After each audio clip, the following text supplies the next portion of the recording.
Game changer సినిమాలో Shankar mark ఏ విధంగా ఉంది, పొలిటికల్ డ్రామా ఏ విధంగా చూపించాడు. సో అందరూ కూడా ఇప్పుడు దీని గురించే మాట్లాడుకుంటున్నారు. రేపు మాత్రం గేమ్ చేంజర్ సినిమా రిలీజ్ కాబోతుంది. ఈ రిలీజ్ సందర్భంగా ప్రతి ఒక్కరి నోట కూడా గేమ్ చేంజర్ మాట రామ్ చరణ్ గురించే వినిపిస్తుంది.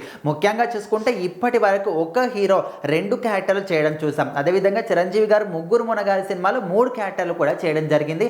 అండ్ ఎన్టీఆర్ కూడా జైలు అవకాశ సినిమాలో 3 క్యారెక్టర్లు కూడా చేశారు. సో ఇప్పుడు అదే విధంగా రామ్ చరణ్ కూడా గేమ్ చేంజర్ సినిమాలో అదే క్యారెక్టర్లో చేయబోతున్నాడు. ముఖ్యంగా మనం చూసుకుంటే ఒక కాలేజ్ స్టూడెంట్గా కనిపించాడు, ఐపీఎస్గా కనిపించాడు, ఐఏఎస్గా కనిపించాడు, పోలీస్ ఆఫీసర్గా కనిపించాడు, రాజకీయ నాయకుడిగా కనిపించాడు. అన్నిటికీ ధీటుగా అప్పన్న పాత్రలో ఒక తండ్రి క్యారెక్టర్లో కనిపించాడు. అంటే అసలు ఈ సినిమా మొత్తం కూడా ఒక పొలిటికల్ డ్రామాగా తెరకెక్కింది.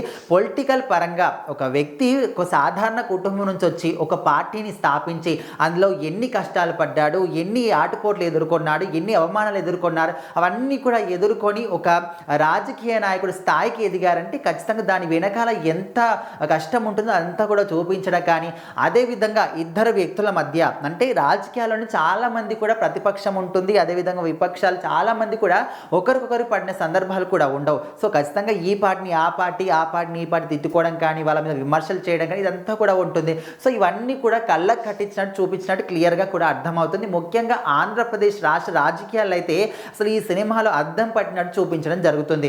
ముఖ్యంగా ఇందులో చూసుకుంటే ఎస్జే సూర్య అదేవిధంగా రామ్ చరణ్ క్యారెక్టర్ ఇద్దరికి మధ్య ఉండేటువంటి ఆ పోట్లాట కథ మొత్తాన్ని కూడా స్ట్రాంగ్గా ఉండబోతుంది.